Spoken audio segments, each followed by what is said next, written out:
ওই সাইডটাতে ব্যান আছে ওই দিকগুলো এগুলি ইজিলি আরে যাকে কেন ভাই একটু পিছনে আসেন না আপনি এবার উঠতে এই যে কাটা তার দেওয়া আছে জি স্যার এই যে তার দেওয়া আছে ভাই ভাইয়া একটু স্যার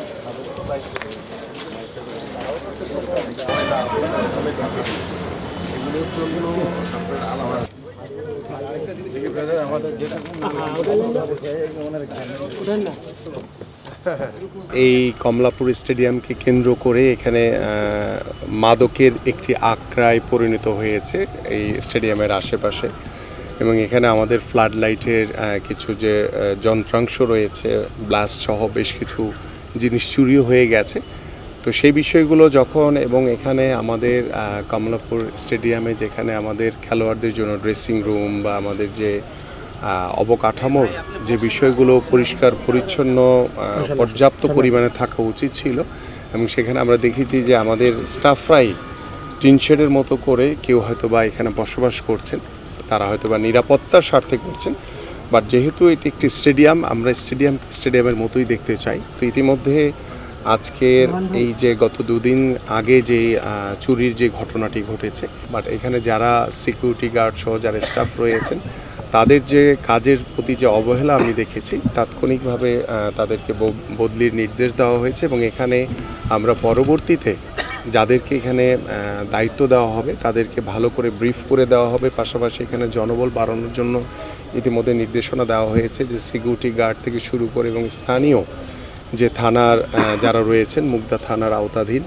তাদেরও পুলিশের সহযোগিতা নিয়ে আমরা যাতে এখানে কোনো মাদকের আঁকড়া বসতে না পারে বা অবাধে যাতে কেউ স্বাভাবিকভাবে এখানে চলাচল করতে না পারে সেই বিষয়গুলো আমরা আরও সতর্কতার সহিত তদারকি করে আমরা চেষ্টা করব যে কমলাপুর স্টেডিয়ামকে ইতিমধ্যে আমাদের বাংলাদেশ ফুটবল ফেডারেশনের কাছে আনুষ্ঠানিকভাবে আমরা হয়তো এখন হস্তান্তর করিনি, বাট আমরা আমাদের নীতিগতভাবে আমরা সিদ্ধান্ত নিয়েছি যে এই স্টেডিয়ামকে ডেভেলপমেন্ট করার জন্য ফিফার একটি অনুদানে বাংলাদেশ ফুটবল ফেডারেশন ইতিমধ্যে আমাদের কাছে যেভাবে প্রস্তাবনা পাঠিয়েছে এবং আমরা এগ্রি করেছি, আমরা খুব দ্রুতই ফুটবল ফেডারেশনকে এই কমলাপুর স্টেডিয়াম আনুষ্ঠানিকভাবে বুঝিয়ে দিয়ে আমরা আশা করি যে তাদের যে দায়িত্ব রয়েছে আমাদের খেলোয়াড়দের ড্রেসিং রুম থেকে শুরু করে খেলোয়াড়দের থাকার যে ব্যবস্থাপনা এবং স্টেডিয়ামের আশেপাশে যে পরিবেশগত যে সমস্যাগুলো রয়েছে সেগুলো আমরা তারা তাদের মতো করে করবে এবং ডেফিনেটলি যেহেতু স্টেডিয়ামটি জাতীয় ক্রীড়া পরিষদের আন্ডারে, সো আমরা আমাদের জায়গা থেকে তদারকি করে এখানকার নিরাপত্তা নিশ্চয়তা এবং এখানকার যে সার্বিক যে ব্যবস্থাপনা সেগুলো আমরা আমাদের মতো করে দেখভাল করব। চেষ্টা করছি যে আমাদের স্টেডিয়ামের চারপাশে যে বাউন্ডারি দেওয়ালটি রয়েছে সেটিকে আরও উঁচু করে সেখানে কাটা তারের মাধ্যমে আমরা যথাসাধ্যভাবে আরও নিরাপত্তা এখানে নিশ্চয়তা প্রদান করার জন্য বদ্ধপরিকর এবং ইতিমধ্যে নির্দেশনা দেওয়া হয়েছে। ইনশাল্লাহ আমরা দ্রুত সময়ের ভিতরে এই কাজগুলো কার্যকর করতে পারবো বলে আমরা বিশ্বাস করি। যে আমি যেহেতু আপনাদের একজন স্পোর্টসম্যান, সো আমি এই মাঠে দীর্ঘদিন খেলেছি, এই ড্রেসিং রুম আমি অনেকবার ব্যবহার করেছি, সো আমরা তখন হয়তো বা সেই বিষয়গুলো নিয়ে কথা বলেছি এবং আমি ঢোকা মাত্রই আমাদের সচিব মহোদয় এবং আমাদের যে নির্বাহী পরিচালক তাকে বলেছি যে আমাদের ড্রেসিং রুম সহ আমাদের খেলোয়াড়দের থাকার যে ব্যবস্থাপনা,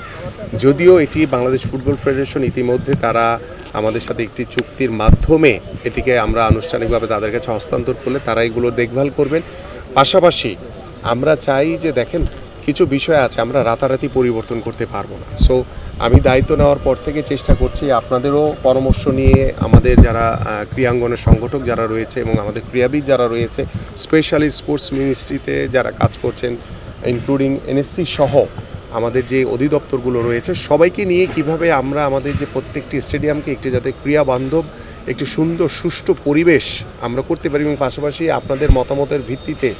আমরা কিন্তু আমাদের যে ঢাকা স্টেডিয়ামের যে পরিবেশের যে বিষয়গুলো রয়েছে সেগুলো নিয়েও আমরা কাজ শুরু করেছি।